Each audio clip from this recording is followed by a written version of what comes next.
Powered by i10।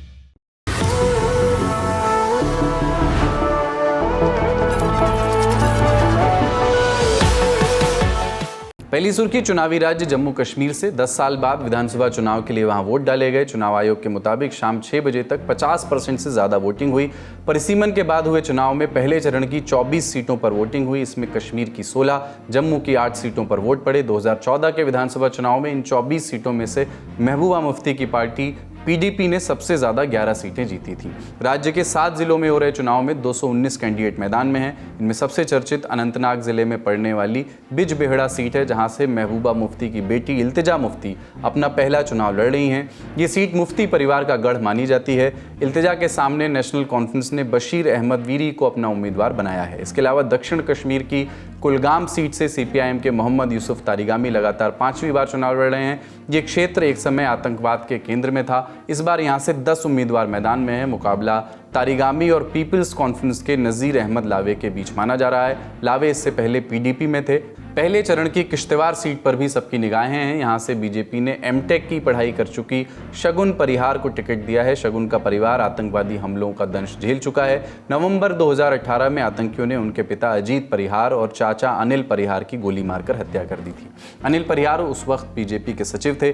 Kishtwar seat पर national conference ने सज्जाद अहमद किचलू और पीडीपी ने फिरदौस टाक को मैदान में उतारा है। इस समय हम लोग अनंतनाग, साउथ कश्मीर का ज़िला है अनंतनाग, उसके अंदर पड़ने वाली अनंतनाग विधानसभा के Islamia Hanafia model higher secondary school के पोलिंग बूथ पे खड़े हैं।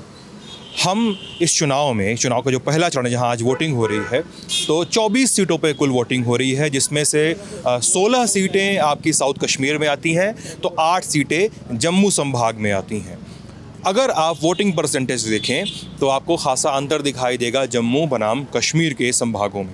कश्मीर के जब संभाग में आते हैं तो आपको मैक्सिमम वोटिंग परसेंटेज अभी तक, जब हम ये वीडियो शूट कर रहे हैं बुलेटिन के पहले तक, तब ये आपको 40-41% मैक्सिमम दिखाई देता है। लेकिन जैसे ही आप धीरे धीरे डोडा, किश्तवाड़ और उन इलाकों से जम्मू के उन इलाकों में दाखिल होते हैं जहाँ पर आज वोटिंग की जा रही है, तो आपको एक साइजेबल डिफरेंस पता चलता है, जहां पे कई इलाकों में 50 से 60% तक वोटिंग हो चुकी है। इस पोलिंग बूथ की बात करें तो पार्टी के रिप्रेजेंटेटिव्स के हवाले से इस पोलिंग बूथ पे खासकर अभी तक 27-28% वोटिंग हुई है शाम के 3-4 बजे तक। इसके बढ़ने या घटने की भी आशंकाएं हैं। घटेगा तो नहीं, बढ़ेगा ही, बढ़ने की भी संभावनाएं जताई जा रही हैं।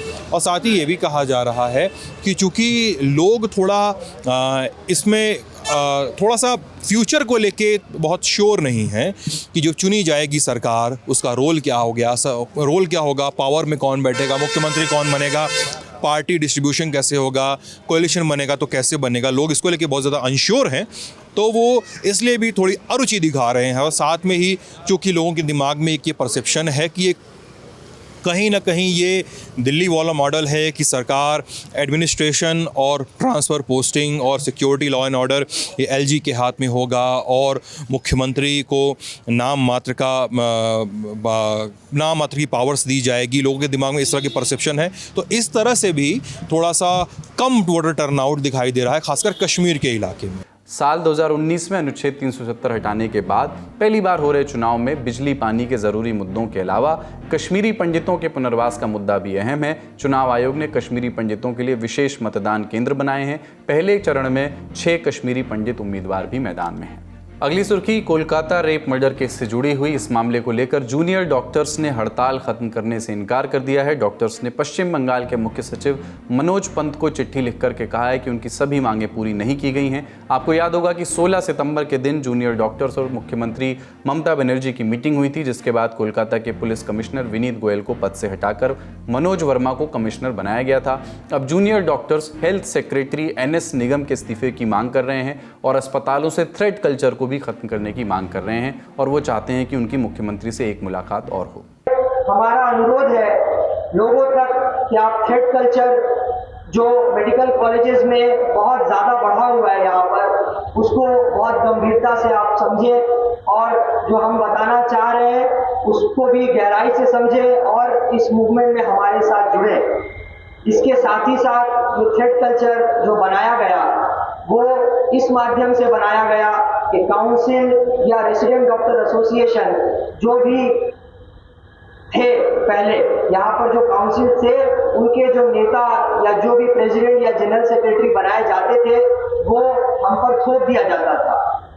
दूसरी तरफ टीएमसी के महासचिव और ममता बनर्जी के भतीजे अभिषेक बनर्जी ने डॉक्टर्स से हड़ताल खत्म करके वापस लौटने का अनुरोध किया है। डॉक्टर्स की मान मनोबल के साथ ही अभिषेक बनर्जी ने सीबीआई पर भी निशाना साधा। आरोप लगाया कि सीबीआई ने पिछले 10 सालों में एक भी जांच पूरी नहीं की है। आज का ललन टॉप शो यहीं तक। अपना और अपनों का ख्याल रखिए। देखते रहिए दी ललन टॉप। शुक्रिया। शुभ रात्रि।